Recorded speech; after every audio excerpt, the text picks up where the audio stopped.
എന്തോ car rally ഉണ്ടായിരുന്നല്ലോ, ആ കാറുകളെല്ലാം ചെക്ക് ചെയ്തോ? അതെന്തിനാണ് സാർ കാർ റാലിയിൽ?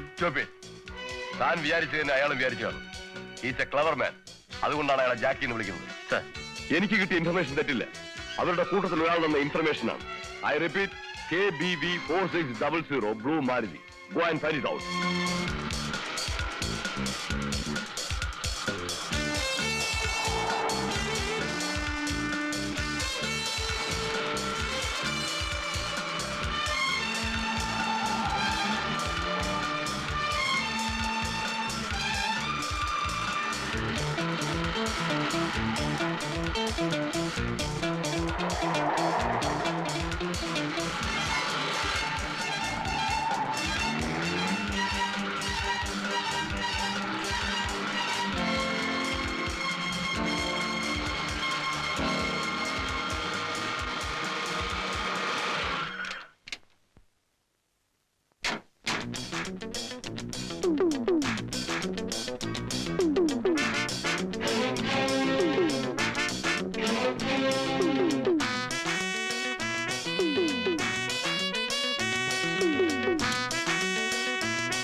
പുറത്തേക്കിറങ്ങണം. എന്താണ് സാർ? പുറത്തേക്ക് ഇറങ്ങാനല്ലേ പറഞ്ഞത്? Mind your words. I am a bona fide passenger. What you want? ഞങ്ങൾക്ക് ഈ വണ്ടി ഒന്ന് സെർച്ച് ചെയ്യണം. അത് പറഞ്ഞാൽ പോരെ? Search it. Come on.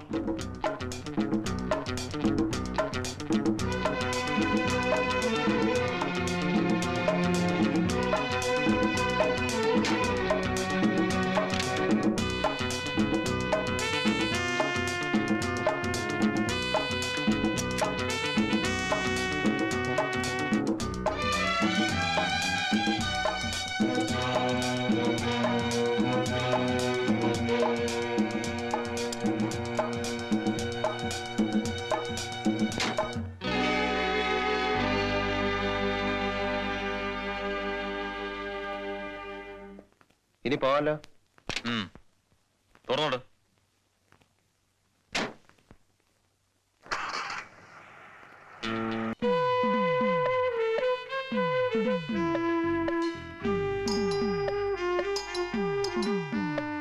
Kasim, ശേഖരൻകുട്ടിയാ, കഥ തുറക്ക്.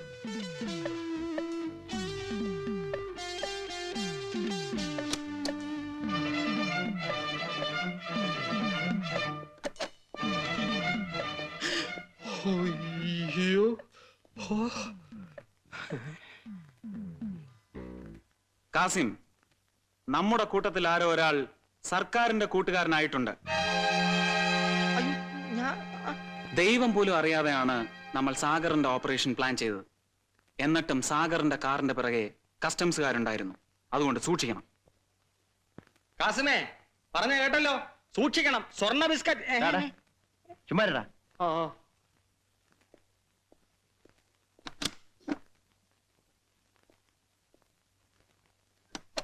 നമ്മുടെ ഓഫീസർ എവിടെ? പോയോ? പോയല്ലോ. ഒന്നുകൂടി.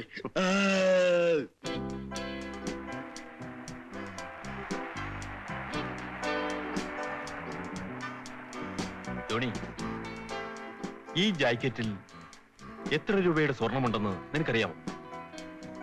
12 ലക്ഷം രൂപയുടെ സ്വർണമുണ്ട്.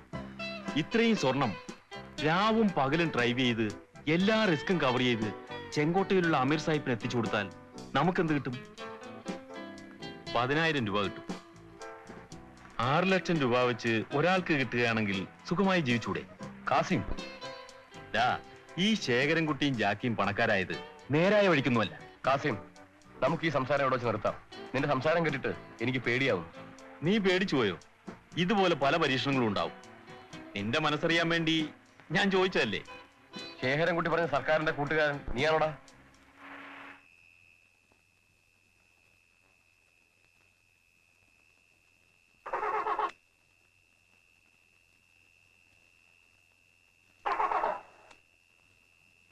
ജോണി, നീ നോക്കി.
പിറന്നാളാണെന്ന് ജ്യോതിയുടെ അമ്മ പറഞ്ഞപ്പോഴേ അറിഞ്ഞത്. അമ്മയ്ക്ക് സുഖാണെന്ന് പറയാൻ പറഞ്ഞു. അതെ, ഞാൻ ഈ കരച്ചില് കാണാനല്ല വന്നത്. ഇങ്ങോട്ട് നോക്കി. ഈ കണ്ണീരിങ്ങനെ ചുമ്മാ കളയാനുള്ളതല്ല, വളരെ വില കൂടിയതാ. ജ്യോതി ചെറുപ്പമല്ലേ, ഇനിയും ജീവിതത്തിൽ ഇത് ഉപയോഗിക്കേണ്ട അവസരങ്ങൾ ഒരുപാട് വരും. ഞാൻ പോട്ടെ. എനിക്കൊരു കാര്യം പറയാനുണ്ട്. കാര്യം എന്താണെന്ന് എനിക്കറിയാം. ഞാൻ ഒരുപാട് തവണ ഇത് കേട്ടിട്ടുള്ളതല്ലേ. സാഗർ അപകടം പിടിച്ച ഈ തൊഴിൽ നിർത്തണം, അല്ലേ?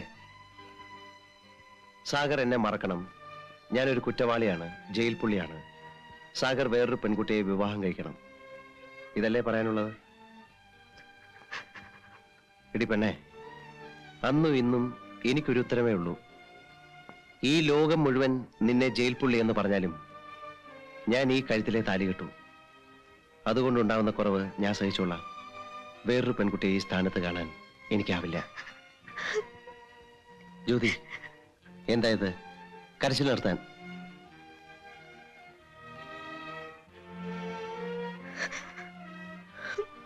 എന്നെ വല്ലതും അറിയിക്കാനുണ്ടെങ്കിൽ ഒരു കത്തെഴുതി അസിസ്റ്റന്റ് വാർഡൻ ജനാർദ്ദനെ അറിയിപ്പിച്ചാൽ മതി.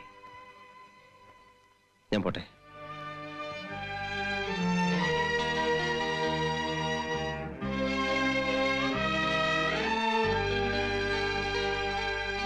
നിനക്ക് 1 അല്ല 9 നോട്ടീസാണ് എനിക്കെതിരായിട്ട്. നാളെ അസംബ്ലിയിൽ അവരെന്നെ പിച്ച് ചീന്തും. മുഖ്യമന്ത്രിക്ക് മകനെ കൊണ്ട് കിട്ടിയ ഒരു ഉപകാരം. അച്ഛൻ കിടന്ന് ബഹളം വെക്കാതെ കാര്യം എന്താണെന്ന് തെളിച്ചു പറ. എന്ത് തെളിച്ചു പറയാൻ?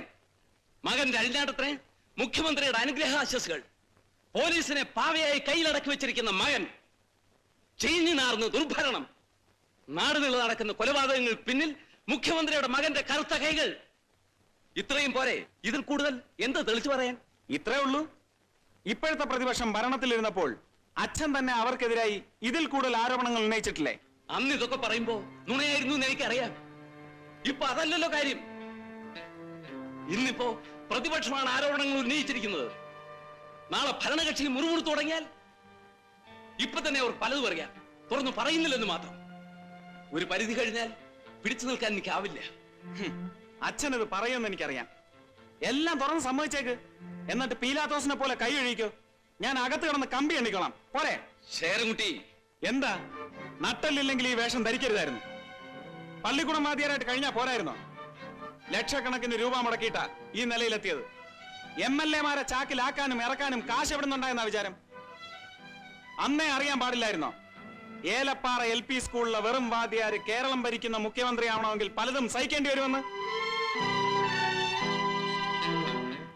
എന്തുണ്ടായിരുന്നു അവകാശപ്പെടാൻ പാരമ്പര്യമായിട്ട്? 1.5 സെന്റ് ഭൂമിയും ഒരു ഓലപ്പുരയും മുഷിഞ്ഞു നാറിയ ഒരു കതർ ഷർട്ടുമല്ലാതെ. ഇത് മുഴുവൻ കാശ് കൊണ്ടുണ്ടാക്കിയതാ, വെറും കാശ് കൊണ്ട് മാത്രം. അന്നൊക്കെ ശേഖരൻകുട്ടി ആവശ്യം പോലെ ഉപയോഗിച്ചില്ലേ? ഇന്നെന്താ മകനെ വേണ്ടാതായത്? അങ്ങനെ പറഞ്ഞ് നീ എന്നെ ഇരുത്തിയൊന്നും വേണ്ട. അധികാരത്തിന്റെ സ്വാധീനം നിനക്ക് ആവശ്യമായിരുന്നു. ആയിരുന്നു. എന്താ സംശയം? പിന്നെ മോക്ഷം കിട്ടാനാ ഇഞ്ചിക്കാട്ട് രാമകൃഷ്ണപിള്ളയെ മുഖ്യമന്ത്രിയാക്കാൻ ശേഖരൻകുട്ടി പാടുപെട്ടത്? ശേഖരൻകുട്ടി, സാർ, സാറിന്റെ പ്രശ്നം എന്താ? നാളെ അസംബ്ലിയിൽ പ്രതിപക്ഷത്തിന്റെ വായ അടയ്ക്കണം. പോരെ? അവരുന്നയിച്ച ആരോപണങ്ങളെ നേരിടാൻ അതിനേക്കാൾ ശക്തിയുള്ള ഒരു ആയുധം സാറിന് വേണം. അത്രയല്ലേ ആവശ്യമുള്ളൂ? അതുണ്ടാവും. ഞാൻ ഉറപ്പുവരുന്നു. പ്രതിപക്ഷത്തിന്റെ ലേബർ യൂണിയന്റെ യൂണിഫോമിന്റെ നിറം എന്താ? ബ്ലാക്ക്. റോസ്. അത് കുറെ സംഘടിപ്പിക്കണം. കൂലിക്കായാലും തെറ്റില്ല. നമ്മുടെ ആളുകൾക്ക് ആ യൂണിഫോം കൊടുക്കണം. എന്നിട്ട് ഇന്ന് രാത്രി ഭരണകക്ഷിയുടെ മെയിൻ റോഡിലുള്ള ഓഫീസ് തല്ലി തകർക്കണം. ഭരണകക്ഷിയിൽപ്പെട്ട ആരുടെ? സംശയിക്കേണ്ട, മുഖ്യമന്ത്രിയുടെ പാർട്ടിയുടെ ഓഫീസ് തന്നെ. ആസിഡ് ബൾബോ സോഡാ കുപ്പിയോ കുന്തമോ കുറുവടിയോ എന്ത് വേണമെങ്കിലും ഉപയോഗിച്ചോളൂ. ഓഫീസിനകത്ത് പാർട്ടിയുടെ പ്രവർത്തകർ കിടന്ന് ഉറങ്ങുന്നുണ്ടാവും. അവരെ വെറുതെ വിടണ്ട. ചെറുതായിട്ടൊന്ന് പെരുമാറിക്കൊള്ളൂ. പക്ഷെ സീരിയസ് ആകരുത്. ലോറൻസ്, നീ ഓർഗനൈസ് ചെയ്താൽ മതി, നേരിട്ട് ഇടപെടണ്ട. സാഗർ സമ്മതിച്ചു തന്നിരിക്കുന്നു. Decent idea. എനിക്കിങ്ങനെ ഒരു ഐഡിയ തോന്നിയില്ലല്ലോ. എന്നാ തോന്നിയിട്ടുള്ളത്? കറക്റ്റ്.